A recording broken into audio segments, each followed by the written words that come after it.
का लाला है, ऐसी भगवान की माया पड़ी कि भूल बैठे। और महाराज गर्गाचार्य जी ने भोजन की थाली पर बैठ करके भगवान को भोग लगाया। बोल करके भोग लगाओ प्रभु, पहले आप पाओ तो फिर हम पावे। और जिस भोजन को भगवान को भोग लग जाए फिर वो भोजन भोजन नहीं रहता, फिर वो प्रसाद बन जाता है।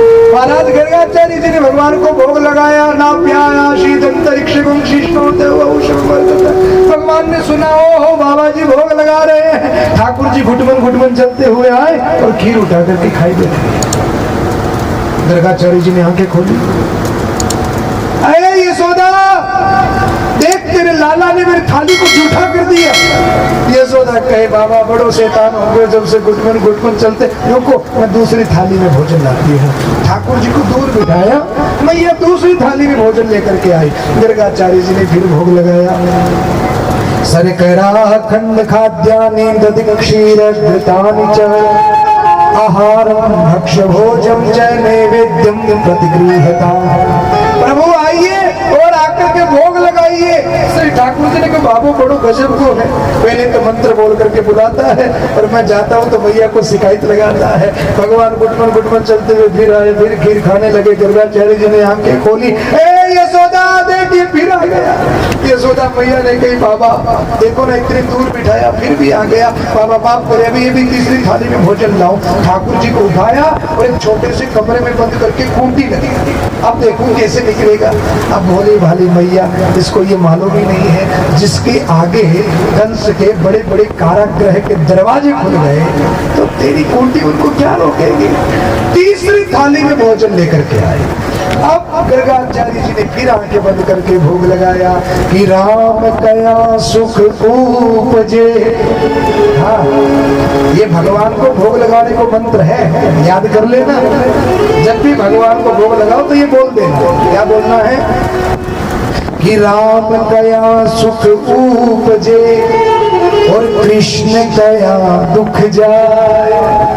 महिमा महाप्रसाद की प्रभु पाओ प्रेम लगा। गर्गाचार्य जी ने बोला, राम कया सुख उपजे कृष्ण कया दुख जाए। महिमा महाप्रसाद की प्रभु पाओ प्रेम लगाए। उतने में तो श्रीमान जी फिर घुटमन घुटमन चलते हुए आ गए। गर्गाचार्य जी ने आंखें खोली, यशोदा देख फिर आ गया। यशोदा मैया कहे, बाबा आपकी सौगंध खा करके कहते हो दरवाजे में बंद करके कुंडी लगाई थी, पता नहीं किसने खोल दिया। गर्गाचार्य जी ने मन में सोचा कि कोई है ही नहीं, किसने खोला। गर्गाचार्य जी त्रिकालदर्शी महात्मा हैं, नेत्र बंद करके दर्शन किया और गर्गाचार्य जी ने देखा कि जिस भगवान को मैं बार बार मैं बुला रहा हूँ वो परमात्मा आ भी रहा है, पर मैं ही मंद बुद्धि उसको पहचान ही नहीं पाया। अरे ये तो मेरे ठाकुर जी हैं। और एक बात मैं आप सबसे कहूँ, जब कोई भी भक्त भाव से भगवान को पुकारता है ना तो भगवान आते हैं। वो किसी भी रूप में आ सकते हैं।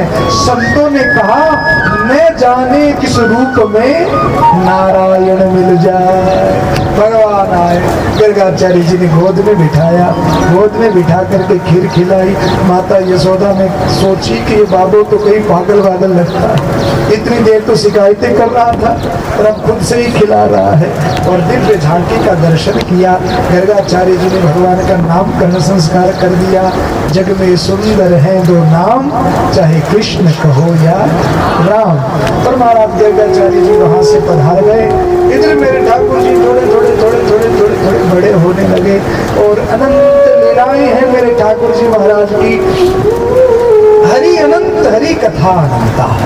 जितनी लीलाओं को मैं गाऊं उतना ही कम पड़ेगा। घर में एक छोटा सा बालक भी हो ना साहब, उसकी भी लीलाएं लिखते जाओ तो बड़े बड़े पोथे बन जाए। तो भगवान की लीला का गान कौन कर सकता है।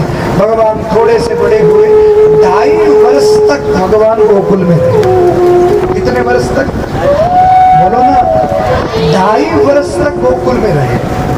11 वर्ष और 56 दिन तक भगवान श्री धाम वृंदावन में रहे।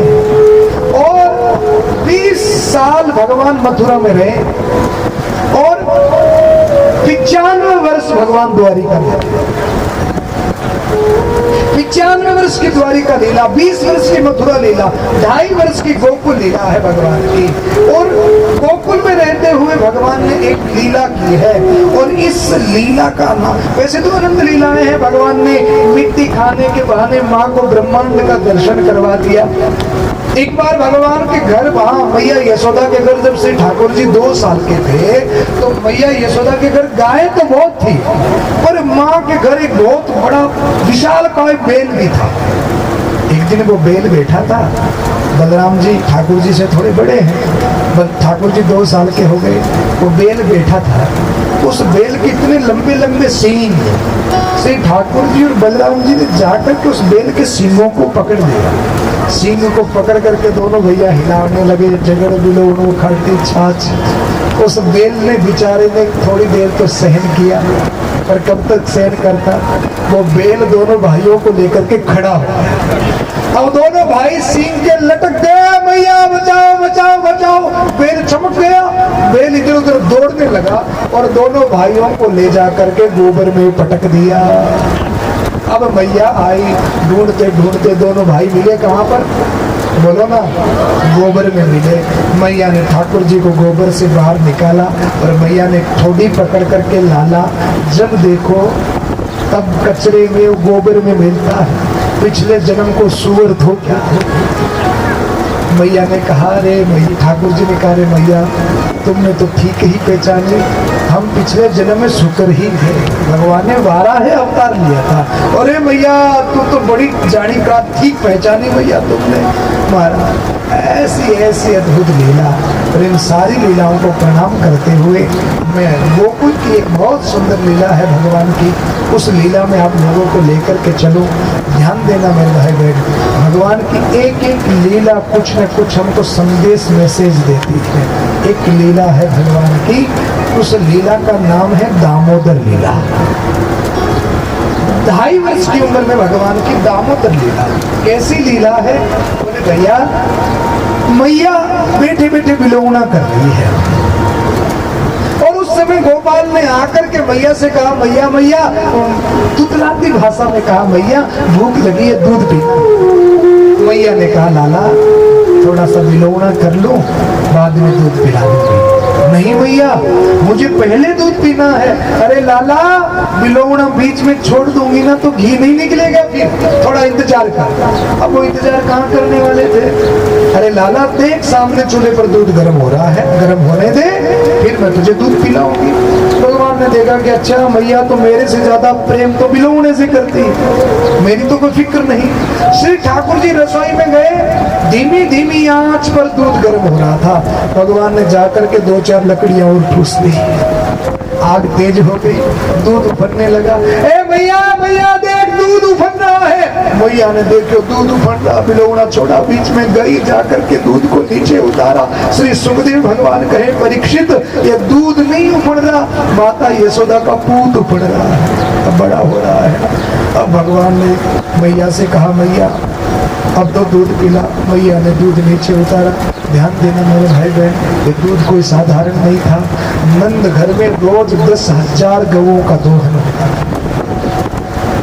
10,000 गाय को दूध दूह करके वो दूध 1000 गाय को पिला दिया जाता। फिर उन 1000 गवों का दोहन वो दूध 100 गाय को पिला दिया जाता। फिर उन 100 गाय का दोहन वो दूध 10 गाय को पिला दिया जाता। फिर 10 गाय का दोहन और वो दूध श्री कृष्ण के घर में गाय है जिसका नाम है नंदा, उस नंदा गाय को पिला दिया जाता। फिर उस नंदा का दोहन होता और वो जो दूध निकलता वो दूध मेरे ठाकुर जी को भोग लगाया जाता। बोले गौ माता की। ऐसा अनमोल दूध मैया ने उतारा। इधर मैया तो दूध उतारे, इधर ठाकुर जी बाहर आ गए। और जो बिलोना पड़ा है ना, तो उस बिलोने से आकर के भगवान झगड़ने लगे। अरे बिलोना, मेरी माँ मुझसे ज्यादा तुमसे प्रेम करती है और ये मैं कभी सहन नहीं कर सकता कि मेरी माँ मुझसे ज्यादा किसी और से प्रेम करे। ध्यान देना मेरे भाई बहन, श्री कृष्ण इस कथा का एक सुंदर सा मैसेज है, एक संदेश है। भगवान कह रहे हैं कि मैं सब कुछ बांट लूं, पर मैं अपने माँ का प्रेम नहीं बांट सकता। मेरी माँ का प्रेम मैं बांट नहीं सकता। और कृष्ण की बात तो छोड़ो, बचपन में कोई भी छोटा बालक अपनी माँ का प्रेम नहीं बांटना चाहता। कभी कोई माँ अपने छोटे से बच्चे के सामने दूसरे बच्चे को गोद में भी उठा लेना तो बच्चे से सहन नहीं हो सकता, तो मम्मी का पल्लू फाड़ देता है महाराज। और दुख तब होता है जब वही बच्चे बड़े होकर के माँ बाप का प्यार भूल जाते हैं। बचपन में माँ के बगैर वो बालक एक पल नहीं रह सकता। बोलो ना भाई, कोई बच्चा अब बचपन में माँ के बगैर रह सकता है क्या? और उसी माँ को जब बुढ़ापे में अपने बच्चे के बगैर रहना पड़ जाए तो सोच सकते हो उसको कितनी तकलीफ होती है। बोलो ना। इस दुनिया में कोई प्रत्यक्ष भगवान है, वो माता पिता है। तो भगवान कह रहे हैं मैं सब कुछ बांट लूं, पर माता पिता को नहीं बांट सकता। इस धरती पर प्रत्यक्ष कोई भगवान है तो माँ बाप है। और मैं कहूँ, जो माँ बाप की कद्र नहीं करता, जो माँ बाप की सेवा नहीं करता, अपितु ये कहो जिस घर में माँ बाप की सेवा नहीं होती, उस घर का भोग ठाकुर जी कभी ले ही नहीं सकते।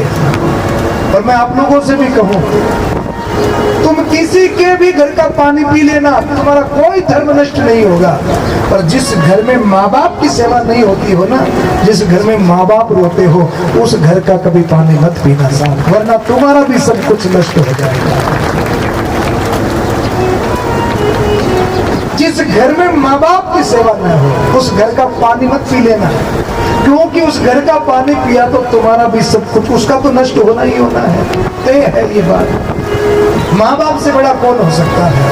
भगवान ने बिलऊ ने कोई तोड़ दिया साहब, मैया ने ले जा करके श्री ठाकुर जी को एक पेड़ से बांधा, और ऐसे ही नहीं बांधे, जितनी बार बांधे उतनी बार 2 अंगुल रस्सी छोटी पड़ जाए, जितनी बार बांधे उतनी बार 2 अंगुल रस्सी छोटी पड़ जाए। मैया ने कहा लाला तुम मेरे साथ में लीला कर रहा है क्या? भगवान ने कहा मैया तो मैं इस रस्सी से तो नहीं बंधने वाला, मैया मैं बंधने को तो पतले से धागे से भी बंध जाऊं, पर मैया मुझे बांधने के लिए एक ही रस्सी चाहिए, उसी रस्सी से मैं बंधता हूँ। बोले कौन सी रस्सी? बोले मैया प्रेम की डोरी से बंधता हूँ, बाकी दुनिया में कोई डोरी नहीं बनी जो मुझे बांध सके।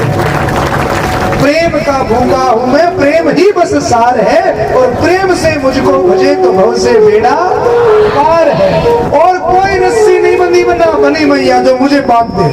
एक रस्सी बनी है प्रेम रूपी डोरी, और उस प्रेम की डोरी से कोई मुझे बांध दे तो मैं बंध जाता हूँ।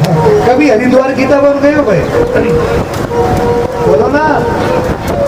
गीता भवन में हमारे पूज्यपाद स्वामी राम सुखदास जी महाराज एक नित्य एक भजन वहां पर आज भी गाया जाता है। कौन सा? 2 लाइन सुना दूं। वो सबसे ऊंची प्रेम सगाई, सबसे ऊंची प्रेम सगाई, सबसे ऊंची प्रेम सगाई, सबसे ऊंची प्रेम सगाई, हो प्रेम सगाई, हो प्रेम सगाई, हाँ प्रेम सगाई, हाँ प्रेम सगाई, सबसे ऊंची प्रेम सगाई, सबसे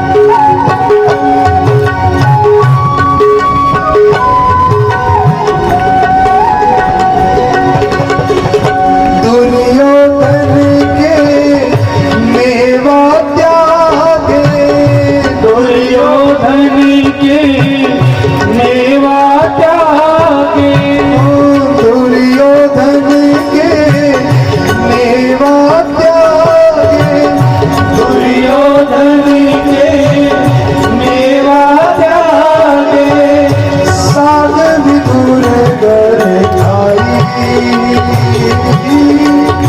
साग विदुर घर खाई, सबसे ऊंची प्रेम सगाई, सबसे ऊंची प्रेम सगाई, हो प्रेम सगाई, हो प्रेम सगाई, हाँ प्रेम सगाई, प्रेम सगाई, सबसे ऊंची प्रेम सगाई, सबसे ऊंची प्रेम सगाई, ओ प्रेम के वस दीप सेवा कीनी, प्रेम के वस नृप सेवा की, आप बने हरि नारी, हो आप बने हरि नारी, सबसे ऊंची प्रेम सगाई, सबसे ऊंची प्रेम सगाई, हरि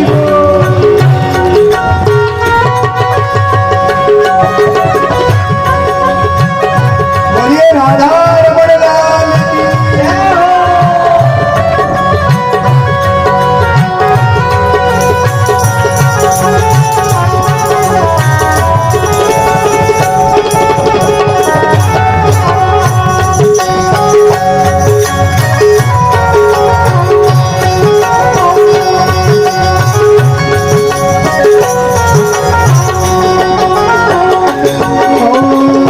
राजसूय युधिष्ठिर कीनो, राजसूय गाइए सभी, युधिष्ठिर कीनो, राजसूय युधिष्ठिर कीनो, राजसूय युधिष्ठिर कीनो, तान जोध उठाई, ओ ज्ञान जोड़ उतारी, सबसे ऊंची प्रेम सगाई, सबसे ऊंची प्रेम सगाई, ओ झूठे फल सब के खाए, झूठे फल सबरी के खाए, झूठे फल सबरी के खाए,